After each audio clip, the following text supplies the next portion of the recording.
Today we're going to be talking to Bryan Chang, personal trainer, aspiring boxer. I shouldn't say aspiring. You're down that road already, man. You're already sponsored by Everlast. A little bit. On our end, the way we look at health in general, obviously fitness, nutrition, these are two of the big elements that get you there. Of course, there's environment and what comes on from the outside.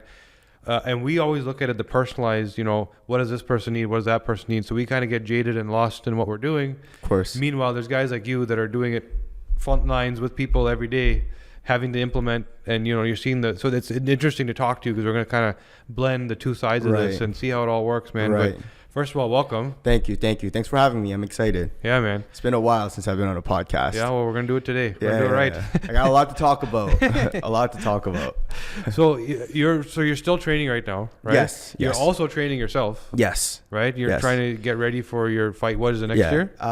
Early next year is my hope. Okay. Yeah. How much did COVID affect all that? I guess all the fights were shut down. Yeah, I mean, everything got closed, right? Gyms got closed. Guys couldn't train. Competition kept getting delayed. Just like weddings. Everything just got delayed, pushed. Lockdown, no lockdown. Lockdown, no lockdown, right? So definitely the training's been on and off in 2021.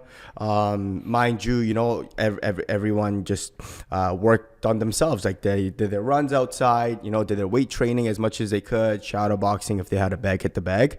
But now that things are looking up right now and things are really opening, and Boxing Ontario did open up, their competitions are back and stuff like that. So 2022, it seems like there's going to be a lot of actual fights and competitions lined up. So now the serious actual training, committed training begins. That's awesome. Yeah. So what does it take to get from, like, I think I want to be a boxer to you have a fight booked? I mean, for me personally, I boxed, I started boxing and diving into the sport of boxing maybe 5 years ago. Long story short, I was young, stupid, got in a fight downtown, broke my hand, boxer's fracture, right? And kind of pissed me off because at the time I loved to lift, right? I loved weightlifting, strength and conditioning. And my right hand being my dominant hand, I broke my right hand and I couldn't use it anymore. I couldn't bench and do overhead presses and kettlebell swings, all these things that I love doing.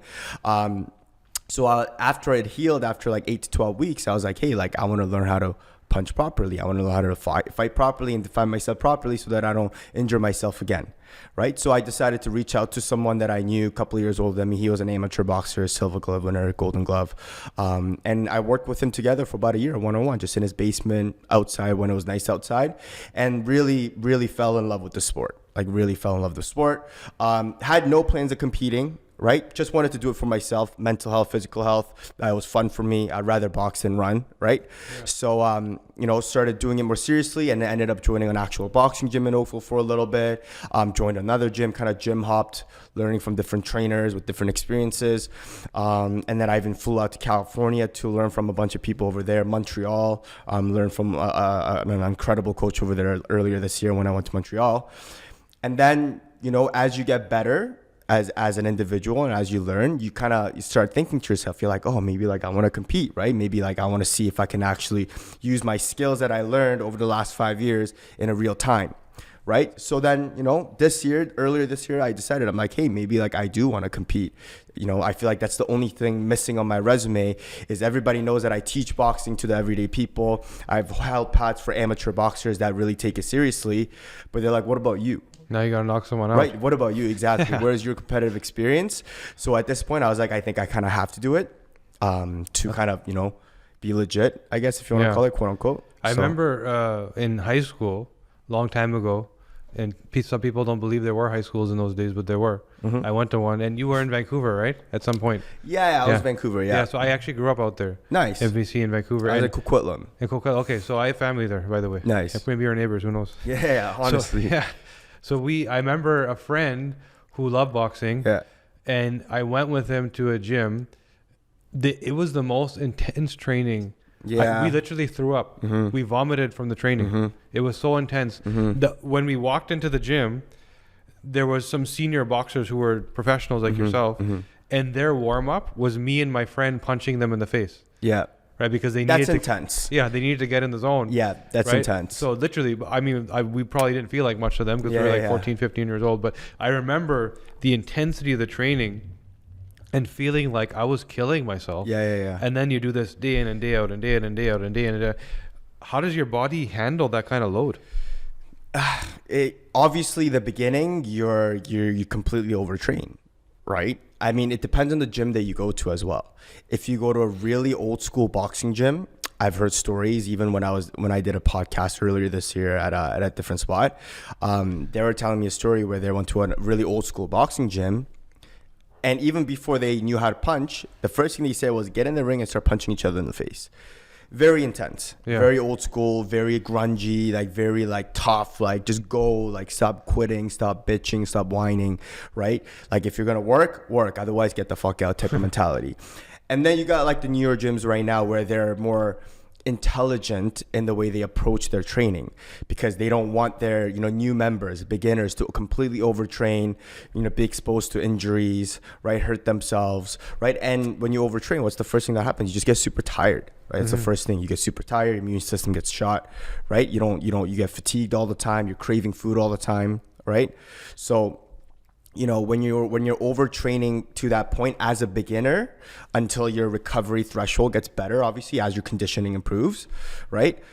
You're not gonna feel the best. You'll feel good, but you'll start to feel a lot of joint pains. I find a lot of my clients who go too hard in the beginning, they get cravings, right? Because their stress hormones increase and whatnot, right? And then it affects their energy levels down the long run. So I believe there's a smarter way to approach training now. So you believe that you can actually, and I ask this because we look at the genetics of things and different people's capacity to actually handle load and recovery. Yeah. But you're saying that if somebody continues to push themselves, they'll actually recover faster over time. Yeah, in an intelligent way, because the body adapts. Yeah. Right? The body adapts. So what we've learned, and this is funny because you're Korean, my background is sort of Middle Eastern mutt, some Pakistani, Indian, Afghani, Persian, it's all mixed up. Yeah. And both of us come from ethnicities that have poor detox and poor recovery to begin with, because our ancestors didn't need it. They had a clean, organic life. Right. And so I find that when it comes to that kind of training, there's kind of like this handicap on ethnic people where, it's harder to recover. Right. So I don't know if you found that you versus the other guys in the gym, did you have a tougher time? In the weight room, yes. Because when I was lifting, there was a big period of my time where I was like really, before boxing and stuff, right? Even during boxing, I was weightlifting a lot. Right? Boxing was just a side hobby for me. Weightlifting was my main thing. Like I love to bodybuild, I love to train weights, lift heavy, right? When I was weightlifting, earlier on, when I was younger, I found myself to be able to lift 6-7 times a week, no problem. Like heavy too, right? 3 bench days, 3 heavy leg days, 2 heavy leg days, fine. But it will get to a point where a couple of weeks down the road, I would start to feel joint pains in my knees and my elbows and my shoulders and start getting tired. That's when I knew I pushed it a little bit too far, and I would usually take a break. Now I feel it a little bit more as I get older. Right. As I get older, I find myself having to be a little bit more strategic and a little bit more intelligent with my programming. Otherwise, if I train too hard, I do feel... And how old are you now? I'm 27. And you call that older? I'm feeling it, man. Everybody's been telling me since 21, 22. They're like, all my clients, older clients are like, just wait till you're like 27, 28, 29, 30. You'll feel it. That's what I feel it change, now. Yeah. Like when I drink now, like I'm hungover for 3 days. Yeah. Right. And what you're talking about just sort of validates what I was, thinking of, is that you're ancestrally not designed for the load you're taking on. No. Right. No. And so it's not that things changed. You got to 27, so things slowed down or changed, there's a little bit of truth to that. Yeah. It's also that you're crossing that threshold. We've been doing it for so long. Right. It kind of, that load on your cells accumulates and accumulates and accumulates. Builds, yeah. And the cells are under so much load that eventually they start to lead into inflammatory states and diseases, et cetera, et cetera. So it's that signal to sort of change the way things are done. So do you have any hacks in terms of how do you make the body get back on the whatever in the gym and in the ring faster? How to recover faster? Yeah. I mean, when I find myself training a lot, for example, if I do start training for a competitive fight, I'll be training like crazy. Yeah. Right. Almost like 2 a days. Sleep, first things first. Right. I'm sure you can agree, like sleep is probably like the natural steroid. Yeah. Right. Yeah. So taking care of my sleep, not just quantity, but most importantly, quality of sleep. How do you get better quality sleep? The first thing I've noticed from some of the different courses that I've taken is literally nighttime routine, right? Because we live in such a fast-paced society, your body's not like a computer. You don't just turn the off button and it goes to sleep, right? There has to be a period before you go to bed where you start winding down. You start giving signals to your body, right? Where like, hey, like I'm slowing down. It's time to de-stress. It's time to relax the nervous system, right? Magnesium, dimming the lights down, getting off your electronics, right? Some of the, very simple free ways to start, winding the body down for that bedtime routine. And I've started to notice that when I actually start getting my clients to do that, they do have a better quality sleep. Some of them might only get 6 hours of sleep. Some of them gets 8 hours of sleep. But as long as the quality is there, they feel incredible when they wake up in the morning, right? So nighttime routine for me is big. Like I have kind of the same nighttime routine. Like I shower at nighttime, a little bit of hot, a little bit of cold. I get out of bed, get in comfy clothes, right? I take Resolve CBD. I work with them. I got a partnership, so I take a little CBD gummy, take my magnesium, relaxes me, try to get off my electronics as much as possible, read a little bit, do a little bit of journaling. Next thing I know, I'm tired, I'm lights out. That's awesome. And how long have you been doing that? On and off. Honestly, it hasn't been consistent, but I will do it really well for a couple of weeks, and then 1 or 2 weeks I'll stop. But I've known about creating a nighttime routine for probably a couple of years now. So sleep is a big one. What's another one? Nutrition, eating well, obviously, right? Make sure that you're not under eating, under feeding yourself, getting all the macronutrients in properly, right? Eating the foods that actually makes you feel good. That's the big thing, is everybody thinks, oh, broccoli, right? Everybody praises broccoli, spinach, right? I personally, when I eat broccoli, maybe it has to do with my genetics, but whenever I eat broccoli, I get super bloated. I don't feel good. I get gassy. Yeah. Right. So I personally, because over the years I've been, learning about myself and taking care of myself through health and fitness and nutrition, I now know what foods make me feel good and what foods give me digestive issues, indigestion, poor energy levels, things like that. Right.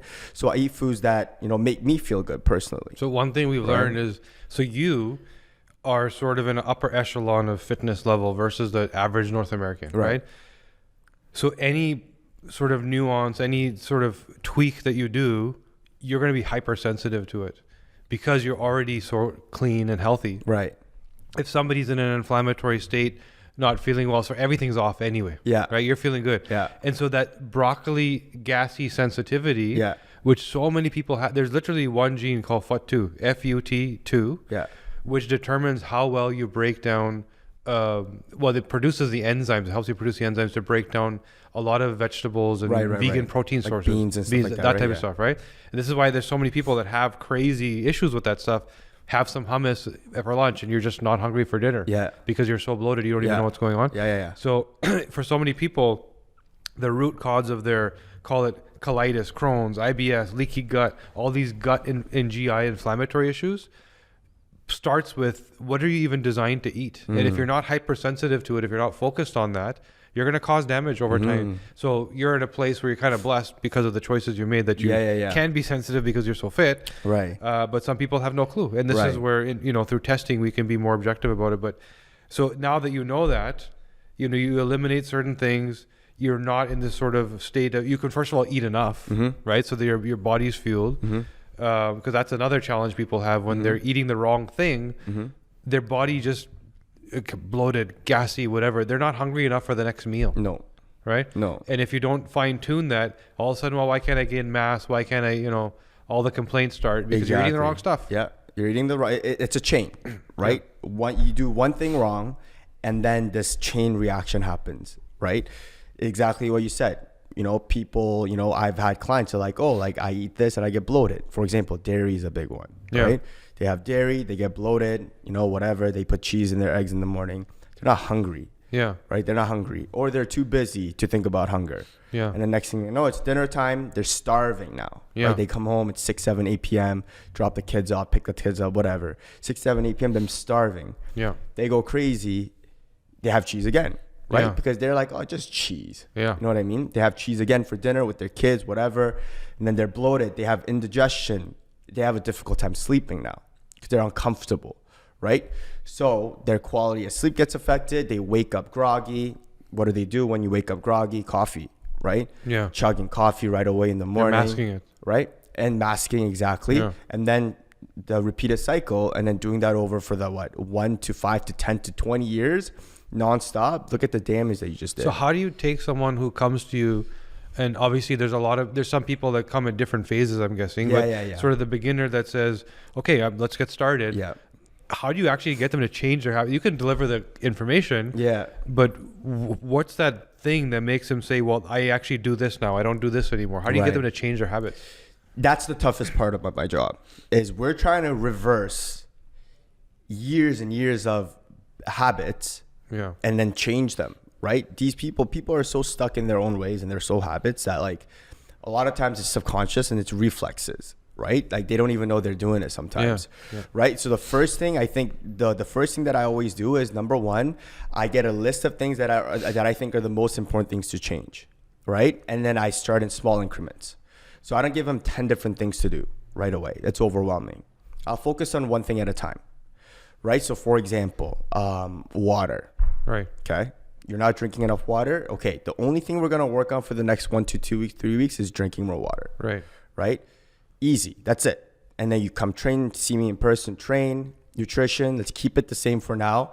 Right. But one thing at a time. And for that person, it's a lot easier to handle. And how do you handle like people being eager and saying, I'm paying you all this money and all you're telling me is to drink water?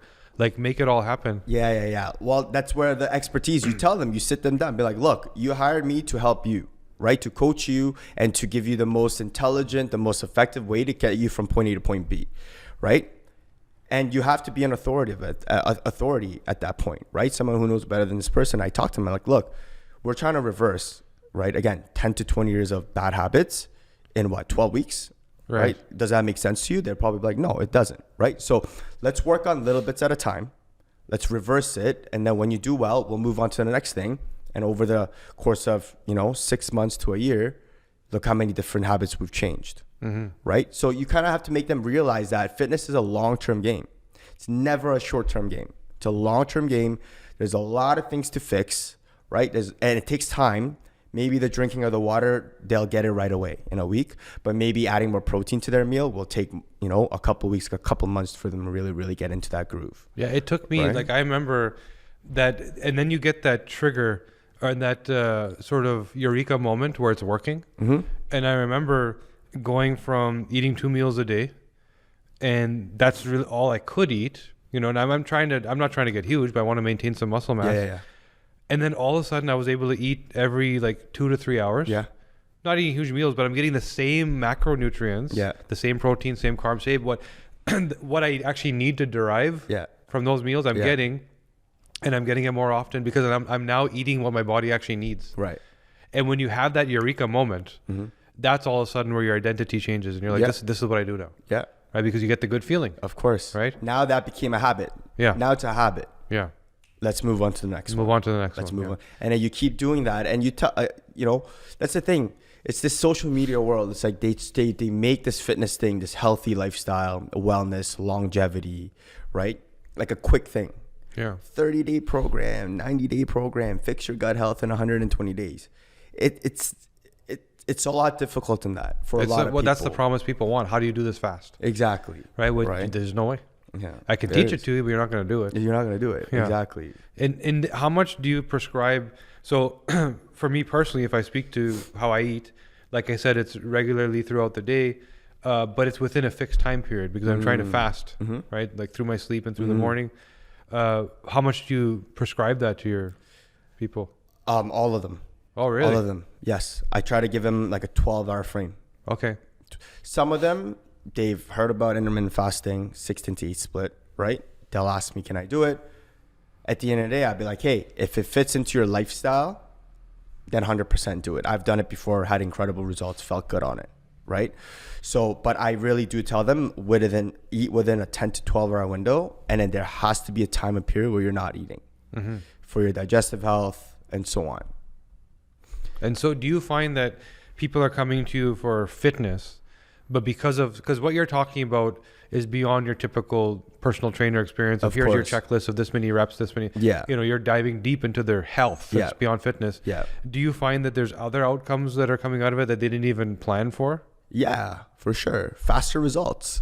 Yeah. Faster results, better sleep, right? A lot of people come to me. This is the thing. Because on my Instagram, I've spoken about lifestyle habits so much. Right. To like how important stress management is, right? How important it is to manage stress because your body can only handle so much stress, right?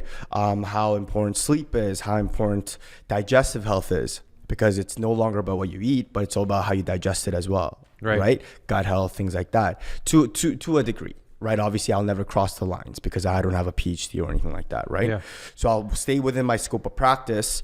And I started talking not just about how many reps, how to do a squat, how to engage your glutes for a bigger ass, whatever. But I started diving into this other side of the health and wellness. Right. And then now, because I'm starting to talk about things that not a lot of other trainers talking about, I'm starting to notice a big accumulation of people coming to me, be like, oh man, like, I have digestive issues when I have dairy, right? I do have poor sleep when I eat too close to bedtime, right? I do find myself super stressed out and binging at nighttime. And then these people come to me for help. I help them fix it through, again, within my school. I will never prescribe supplementation or give them any real medical advice, but I'll tell them, these are little things that you can do on a day-to-day basis that can make a huge difference, right? And then now what happens? They're losing fat faster, they're building muscle better, they're feeling better, right? They start seeing them like, oh my goodness, like I didn't know I could feel like this, especially my older clients who are in their 30s and 40s and 50s, right? Joint pain's gone, reduced inflammation, better sleep, more energy in the morning, less coffee, right? Better mental health, more positive, more energy, more mood, right? Their relationship with their spouses get better, kids, so you're also doing marriage counseling now. But I tell everybody, as a trainer, your job is to train people, give them nutritional advice and help. Yeah. Right. Give them lifestyle tips. You're a therapist, right? Shoulder to cry on when they need it or vent to. Yeah. Right. And so on. It's I think there's so little, realization of how your gut can cause your mood and behavior issues, right?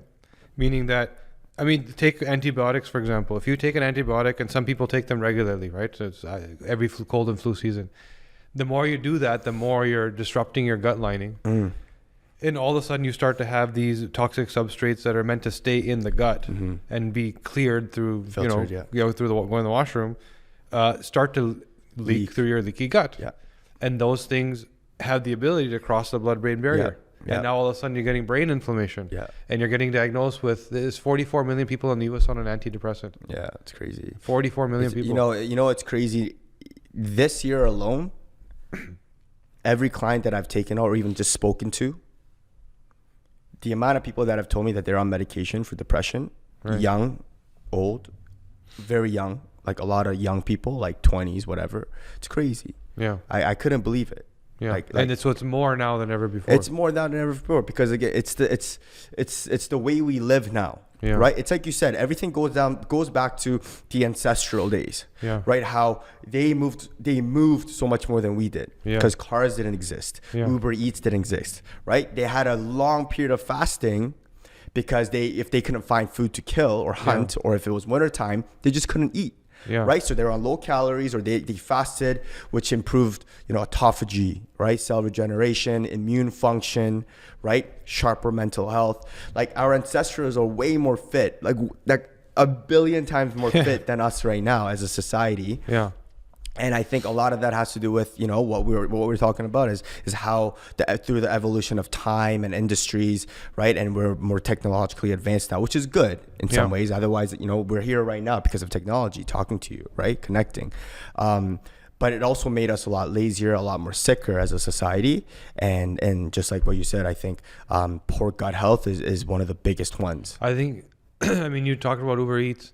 That's something that I think about because there's so many books and talks about, ancestral diet and grandma's diet and keeping it clean. And there's often the discussion is what is on my plate? And this plate should look like this. So I'm getting my veggies, meats, and proteins.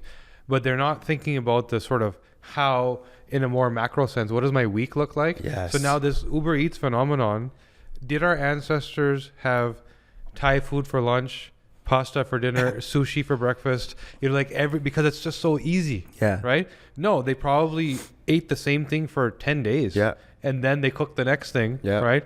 And then the thing was stored for the winter. You probably ate some sort of grain for 3 months. Yeah. So imagine how the gut is designed. Yeah. The gut is designed to be programmed to eat that meal. Right. And maybe you have one bad digestive day, and then for the next week, you're the right gut microbiome is activated to break down whatever it is you're eating. Yeah. Forget about every day. Every meal now looks different. Yeah. Right? It's just so easy. Like, I'm craving Thai food. Great. Yeah. I'm craving, a burger. Great. Yeah. What is that doing to your gut? Your gut was not designed to switch gears that fast. No. Right? I believe it. You're confusing your body. Yeah. Your gut is like, what is going on right now? Yeah. Right? Like, what is this type of food? And like, the question for you is as an expert in this, right? Does your body, obviously we know that the human body is an adaptive machine. It adapts to every situation, environment that we've been in, right? Does your gut adapt as well over time to all these different types of ingredients coming into our system? So the adaptation is one of our biggest problems at the gut. And why do I say that? Because when your gut is full of bacteria, we all know that. Yeah. The bacteria takes a part in breaking down those foods that you're eating. If everything you eat has sugar in it, even if you're not trying to eat something sweet, it just has sugar as a preservative, right? Then what strain of bacteria is flourishing? The strain that feeds off of that sugar. Right. And all of a sudden that sort of strain of bacteria is, living well, being fed well, right, doing overpopulating, well, right? Overpopulating. And what was meant to flourish in your gut is no longer flourishing because it's not being fed. Right. Multiple things happen there. First of all, there's that imbalance in being able to now eat the foods that you need to eat. That first week of your clients being told what to eat, they don't feel right because they've been eating crap, right? And all of a sudden they aren't designed to break that stuff down, with the bloating and the gassing, etc. Right. Second thing is the toxic byproduct. These bacteria all have excrement, poop. Right. So the toxic byproduct for which your body is designed to deal with, and all of a sudden you're eating what your ancestors didn't eat, and you're not able to deal with that. Right. We've been able to link things like fibromyalgia back to the gut. Women have crazy pain problems that are being linked to their hormones. Okay. Yeah, they have the problem, but they're feeling it 8 out of 10 instead of 2 out of 10. Right. Because it's being exaggerated from the inflammation causing the gut havoc, right? The microbiome havoc, which is mainly due with the excrement. Like this, the wrong flora is flourishing. Right. So we've seen that. We did some work with the scientist was actually from Israel through McGill University in Montreal. Right. And he specifically was dealing with just that. How is the gut causing or exaggerating the fibromyalgia response in women? And how do they then need to eat to heal it? Because there's certain concerns where, why is it that this pill works so good for me, but for this other person, not that great? Because there's so much more adding to the load, and this could be one of those things, right? So you're doing amazing things for your customers. They should be thanking you left and right, but they probably don't even know what you're doing for them. Been trying, man. Trying. It's funny. Like I started taking an interest in gut health. I'm gonna say what's 2021, maybe like 3 years ago, 2017, 2018. I don't know how I came across it, but I came across it on social media. And I started coming up, gut health is important. Gut is connected to the brain. They're best friend. They talk to each other every day. And I started diving deeper into it. I started learning more. Yeah. And you start putting puzzle pieces together, start listening to experts. I mean, Dr. Rhonda Patrick talks about it a lot. There's a lot of other experts who talk about gut health and stuff like that. Even like Paul Quinn, he had a little course out on gut health that I took. And everything that was a problematic for my clients seemed like it all came down to the gut. Right. Poor gut health, poor food quality, eating the wrong things, right? Disruption in the gut health, right? Inflammatory response, chronic, right? Like you said, goes into the blood-brain barrier, right? Enters the blood, the brain, creates mental issues, depression, anxiety, high levels of stress, which then goes into, high level adrenal fatigue, high levels of cortisol. And then you're just seeing this clusterfuck of shit happening in the body, right? Where like, it's so hard to come out of. A lot of other trainers be like, oh, like you just need to train more, right? Just train more and eat more protein and take protein shakes, right? And you'll be better, right? Drink more water. But once you actually start looking at some research and watching some YouTube videos, you know, from like real experts, not like idiots, right? Like real doctors with real PhDs, and really like start listening and like taking in, you start to realize like it's the problem is actually a lot bigger and a lot deeper than just lack of movement and all these things. So people are coming to you saying, I want to get fit. And they don't even realize that you're kind of healing their whole body and system through their gut. Right, exactly. I'm really trying to heal them inside out first. Yeah. And that's why sometimes it's a longer process. Yeah. Right? And because it's a longer process, that has lost me clients in the past. Yeah. Because everyone's looking for the quick fix. Yeah. Right? You have Bryan saying, dude, you have to work with me for a year, but I guarantee you in a year from now on, you'll feel incredible, you'll look amazing. Yeah. Whereas you look at all these other, you know, fitness influencers and people like that, they got like, I got a 90-day program. Yeah. I'll get you shredded in 90 days. Yeah. What happens? They do the 90-day program. Obviously, it's cheaper, right? More financially, you know, efficient. They save time. They don't need to train for a year. They do the 90-day program. They do like these HIIT circuits, which is not even true HIIT, right? These fake HIIT circuits, everyday cardio, weight training, you know, super low caloric diet, 1,200, 1,500 caloric diet, and the food ingredient list is not based on what they need to eat. It's a general ingredient list. Supplements, whatever, like pre-workout, before your workout, all these things. Sure, for the 90 days, the body might respond, right? Yeah. And you might lose some fat and look good. But show me what happens after the 90 days. Yeah. Right? I think fitness is being represented by these types of people as like a treatment, meaning that you do it and you're done. But what you're offering people and what people need to understand going into, you know, that I want to change my life, it's you truly have to change. Fitness isn't about I'm going to do something and I've now done that. Yeah. Right? Exactly. No, you have to actually shift gears and become a different person. And keep doing it. You have to keep doing it, yeah. Exactly. Yeah. Right? I've said it on my story once. If there is no destination. Yeah. Right? It's not 90 days. Right? It's not, what's the date today? November 16th, January 16th, right? That's the last day you're going to do fitness. Yeah. That is not it. If that's the way you think, good luck to you, because you're going to go in circles and you're going to lose weight. 95% of people that lose weight gain the weight back or more within a year. Right. Less than 2 years, more. Yeah. And then what happens? Your body adapts. Body makes it way harder for you to lose the same amount of weight again the second time around. Yeah, because your body actually wants to store the fat as a protective measure. Yeah, it wants to keep it, right? Yeah. It's like you said, everything comes down to insertional aids. It's a protective mechanism, survival instinct, right? Yeah. It's like, oh my God, like she lost like 30 pounds so quickly. Like I hate that. It freaks me out. Yeah. Right? So your body's like, she gained it all back. I'm going to make it harder for her to lose it. I'm going to hold on to it. And people repeat the cycle for how many years? Yeah, and it comes tougher and tougher. Tougher and tougher. And they come see me and they're like, oh, I've done this program. I work with this fitness influencer. I've done all these programs, but I kept on gaining the weight back. And then 3 years later, they're like, I need to work with you. I want to do it for a year. And I really want to learn how to maintain my results, right? And change my lifestyle. I'm like, well, there's 3 years of amount of crazy damage that you just did that we have to reverse. So it might take more than a year. I don't know. Yeah. Right. It's going to take a lot of effort, a lot of time, right? It's going to take a lot of strategies. Possible. Right? I'm not saying it's impossible, but these are the consequences of not doing it right the first time. Right. And I know that you mentioned that you dealt with, I guess even based where you are in Mississauga, various ethnic populations. You were born in Korea yourself, right? Yeah, I was born in Korea. What you were 8, 9 when you left Korea? I was 9 when I left Korea. 9, and then you went to Vancouver, then you came here. Yeah. So even yourself, you're in the same bucket.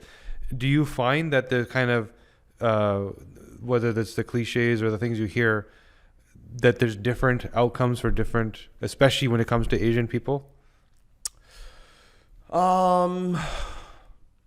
That's a good question. Well, there's really two questions.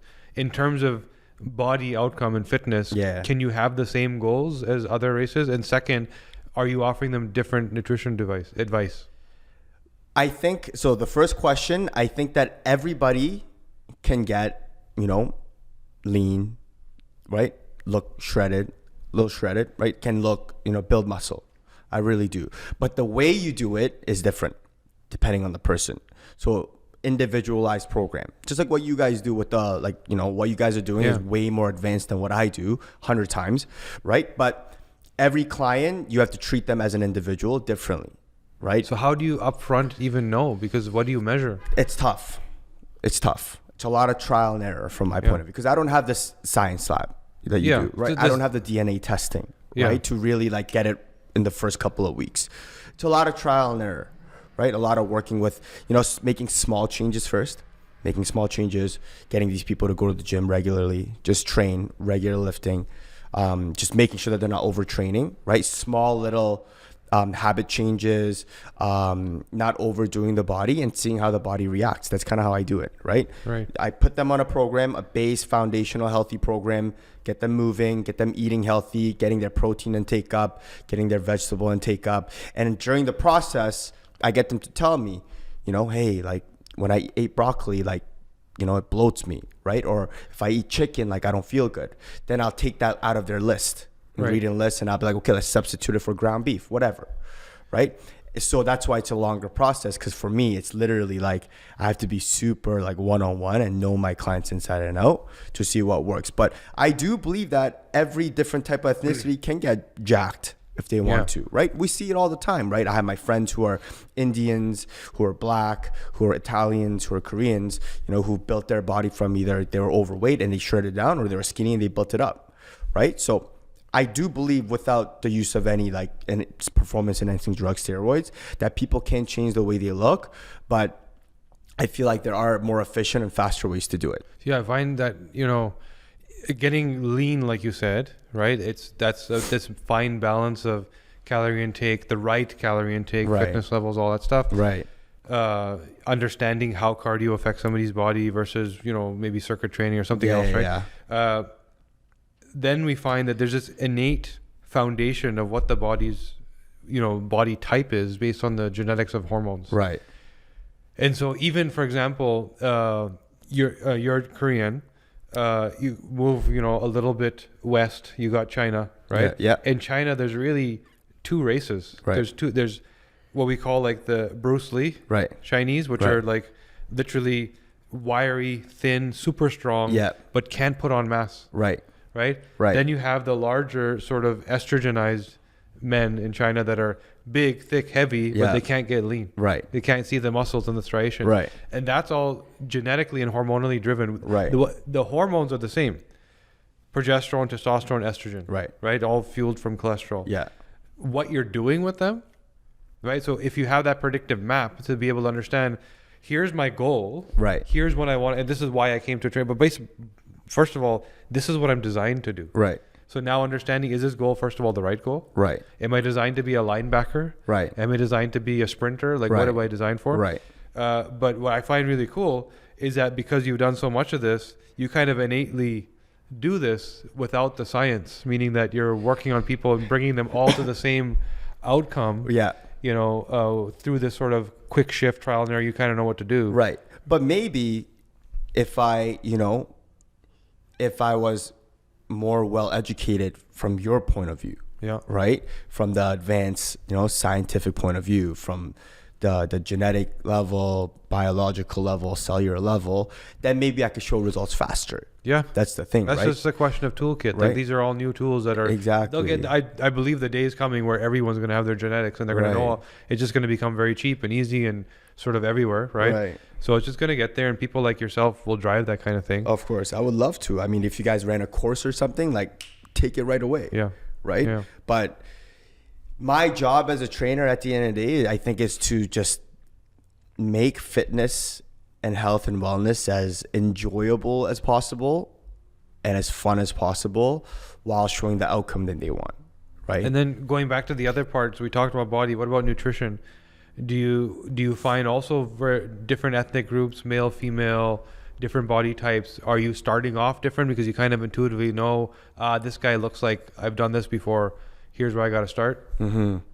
So yeah, if it's a super real beginner, it depends on the clientele. For example, you know, if I train an Asian man, right, an Asian guy, then, you know, there's certain types of foods that I know that he can handle well. Yeah. Right? Rice, for example, right? So I'd be like, hey, for your carb source, you know, eat a lot of rice. I know you can digest it well. You feel good on it as I do, yada, yada, yada. Right? So as you know, I haven't been in the industry for too long. I've been in the industry for like 7-8 years, right? As I train with all different types of people, I start to notice like these little things, right? Like certain people can, you know, like there's a certain type of clients who can eat beans, right? And they don't feel bloated. And then there's a certain type of people who, you know, like the Asians that can eat rice like crazy and they feel good on it and they don't feel bloated. Whereas, for example, my girlfriend who's Italian, not so much, right? Sometimes when she has rice or like quinoa or something, she gets bloated, right? So as I go on, I'm starting to pick up these little signs here and there, and I try to, you know, keep it in my head, write notes on it, and then prescribe, you know, as much as I can to different types of people that I look into. And it's funny you talk about that because, again, it's kind of almost stereotypical talking about the rice, but you know, when you look at going back to the gut, it comes back to the gut, right? That the ability to your Italian girlfriend versus the Asian client who couldn't handle the rice. Well, where does your gut microbiome come from? Just like your genetics, it's actually inherited, the beginnings of it. Because where do you actually get your gut microbiome? The first microbiome you experience is when you literally come out of your mom's birth canal. It's full of microbacteria, and you actually adopt that. Then this is why breastfeeding is so important. When you're literally sucking on your mother's skin, you're adopting her skin and then the milk that came from her gut. So this whole sort of inheritance of your mother's gut is what allows you to then how do you decide, or who decides what's in your gut microbiome? It's passed on from your mother because of that interaction. The birth canal, the milk, you know, all that hugging and cuddling, the microbiome of the skin, it all gets passed on. But does it not, correct me if I'm wrong, but does it not alter over time as you grow with your environment that you're in, how you were raised, if you move? There's nature and there's nurture. The nurture part is what load are you putting on it? Again, if you have your mother's Korean microbiome, which you were still there up until the age of 9, so very sort of culturally, ancestrally rooted. Right? She didn't come here before you were born. Then all of a sudden fast forward to Vancouver, where there's a little bit of McDonald's and there's a little bit of, you know, grease, fat. So all of a sudden, you're going to alter the course. We talked about the sugar and how that will make the wrong flora flourish. All of a sudden you're feeding the wrong stuff, right?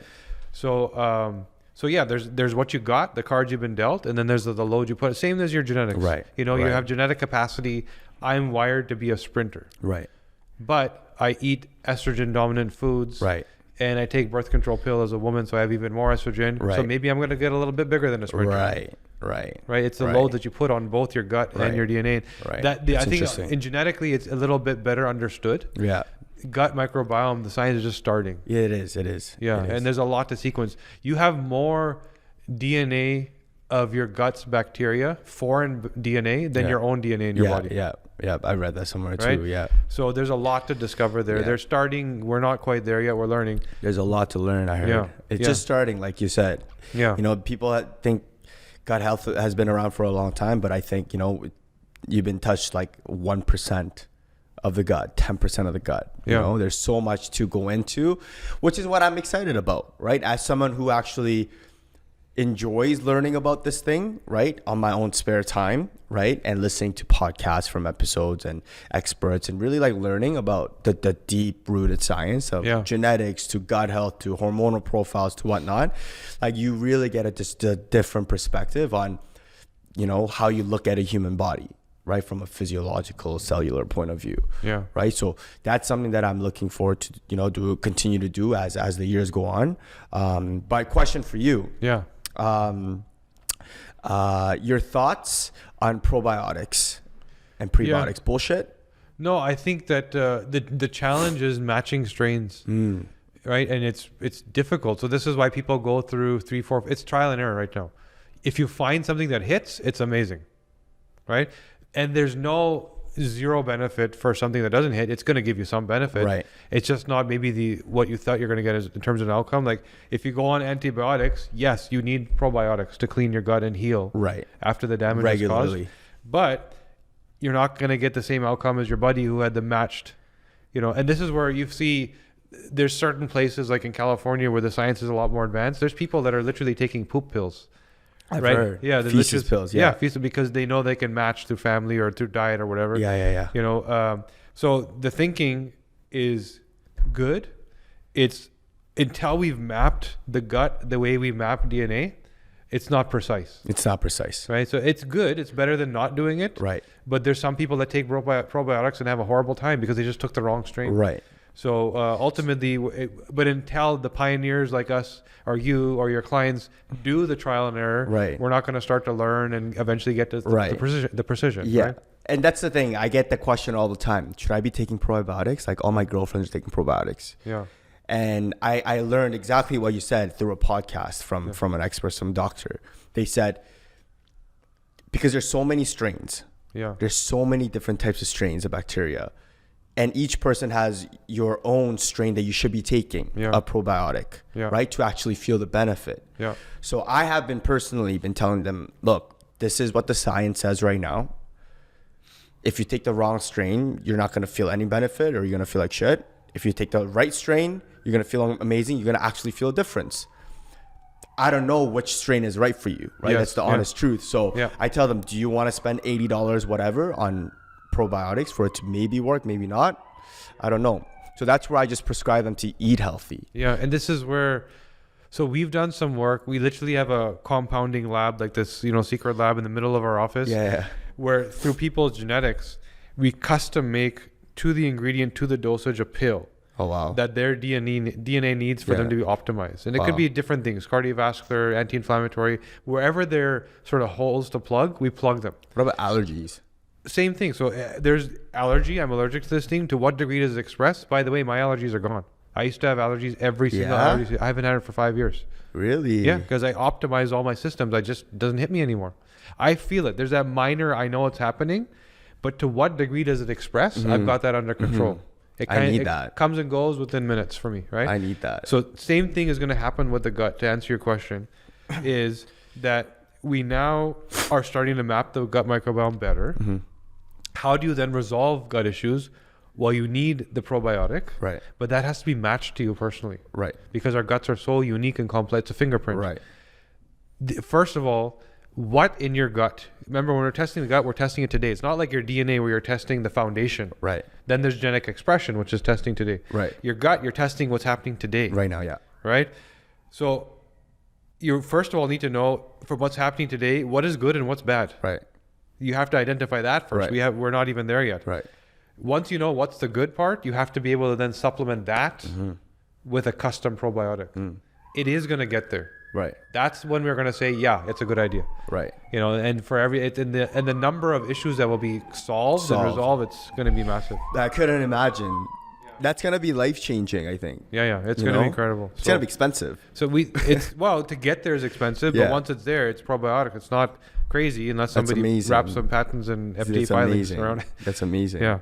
But we do think that the two halves of personalization are DNA to understand your wiring, right? Here's how you're designed. Here's your blueprint, literally your instruction manual, and then the gut, because that other fingerprint, it's not your blueprint, it's a fingerprint in your gut. Yeah. If we truly decode that, you have the two halves of personalization and prevention. Yeah. Chronic disease shouldn't exist. It shouldn't exist. No. Longevity is a whole. It should be an option for everybody at that point. Yeah, that's amazing. Right. So how do you guys dive into that stuff? Like, I'm interested in learning about this myself. Learning about my own genetic profile. We could spend another 2 hours just on that. Yeah, that's so interesting to me. Yeah. What we've learned is that there's no end to the learning, meaning that you have 22,000 genes in your body. Each are thousands and thousands of lines of code, right? You have trillions of cells, trillions, right? Each cell is simultaneously communicating to every other cell in your body. So the complex nature of biochemistry, and for us to think that we've got to an end, just like you said with fitness, there's no finish line. It's the same thing with understanding our bodies. I don't understand, from the little that I've seen, how we're going to truly unpack this. Yeah. And that's what's exciting, is every year that goes by, we're going to learn more and more and more and more, optimize better and better and better and better and better. So all I can say is look forward to the future, man, because there's cool stuff coming, really cool stuff.